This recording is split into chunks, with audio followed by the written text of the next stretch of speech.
Hello guys, मैं आपको करा रही थी हिंदी व्याकरण। तो हिंदी व्याकरण में आज का जो टॉपिक है वह है रस का। रस क्या होते हैं?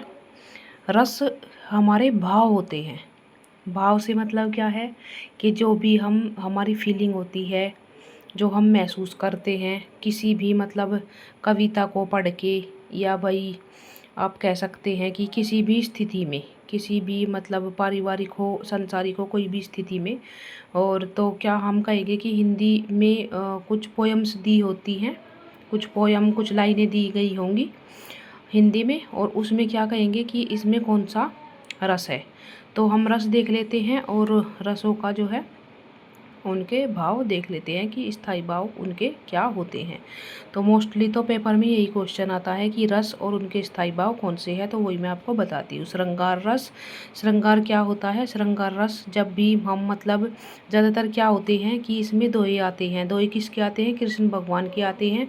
और कृष्ण भगवान के भी उसमें से आते हैं ये रस खान वाला है, आपने छठी सातवीं आठवीं क्लास में पढ़ा होगा।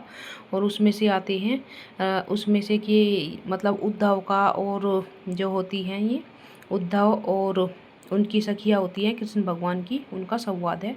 वहाँ से श्रृंगार रस, जहाँ पर भी ऐसा आपको प्रतीत हो कि वहाँ पर मतलब श्रृंगार करने का कोई भी ऐसा वर्ड आए, तो आपको वहाँ पर श्रृंगार रस दिखेगा। फिर आ जाए हास्य। हास्य क्या होता है? हंसना। हंसना तो जहाँ पर भी आपको लाइन को पढ़कर ऐसा लगे कि यहाँ पर हंसी का कुछ बात कही गई है, तो वहाँ पर हास्य रस हो जाएगा और उसका स्थायी भाव हास हो जाएगा।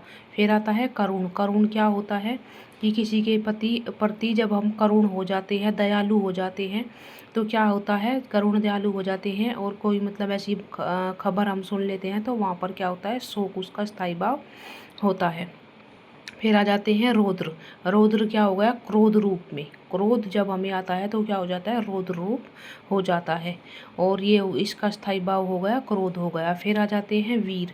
तो वीर कौन होते हैं? वीर साहसी होते हैं। जैसे कि मेरे मतलब एक पोयम याद है कि मेरे हृदय के हर्षहा अभिमन्यु अब तू है कहाँ। तो अभिमन्यु के बारे में और भी मतलब होते हैं, मतलब जो हमारे जो पोयम वगैरह दी होती हैं, तो वहाँ पर अगर आपको वीरता का आभास हो तो वहाँ पर वीर रस आएगा और उत्साह का स्थायी भाव हो जाता है। भयानक। भयानक क्या होता है कि मतलब किसी चीज़ को हमें ये लगे कि ये अचंभित से होते हैं, हम भयानक है, ये तो बहुत ही हमको ऐसी प्रतीत होए, तो उसका भय होता है, उसका स्थायी भाव।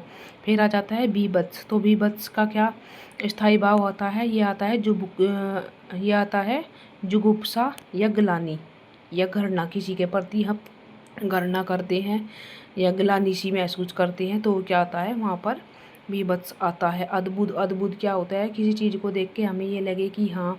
और विस्मय आदि बोधक, मतलब इस तरह का एक्सक्लामेशन भी वहाँ पर होगा, तो वहाँ पर क्या आएगा? उसका स्थायी भाव होगा विस्मय। और शांत। शांत का क्या आ जाएगा? निर्वेद। निर्वेद मतलब वैराग्य। किसी के प्रति वैराग्य, शांत हो जाएंगे जब हमारा मन, तो किसी के प्रति क्या हो जाएगा? हमें वैराग्य हो जाएगा, हम निर्वेद हो जाएंगे। फिर आ जाता है वात्सल्य। तो वात्सल्य रस होते हैं, तो वात्सलता आता है। वात्सलता किसी माँ का बच्चे के प्रति जो प्रेम होता है उसको वात्सलता कहते हैं। फिर आ जाता है भक्ति। तो भक्ति में क्या आता है? रति, यानी भगवान के प्रति जो हमारी भक्ति होती है, वहाँ पर भक्ति रस आता है और उसका स्थायी भाव जो होता है वह रति होता है। तो मूल रूप से जो है हमारे रस कितने हैं? मूल रूप से हमारे रस 9 है। 9 मूल रूप से है। अगर आपसे पूछे तो ये कहाँ पर दिए गए हैं? ये जो भरत मुनि का जो शास्त्र है, नाट्य शास्त्र, इनके द्वारा रची गई रचना है नाट्य शास्त्र। तो इसमें मूल रूप से 9 ही रसों का वर्णन है। तो इसके बाद 2 रस इसमें बढ़ा दिए गए थे, और वे 2 रस कौन से बढ़ाए थे? वात्सल्य और भक्ति बढ़ा दिए थे अकॉर्डिंग टू सिचुएशन, मतलब जैसा भी महसूस हुआ। क्योंकि रस क्या होते हैं? रस वे होते हैं जो हम महसूस करते हैं।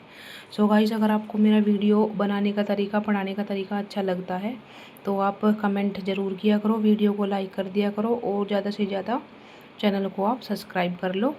और जो और भी टॉपिक रह गया हो तो आप कमेंट करके ज़रूर बताना। Thank you guys.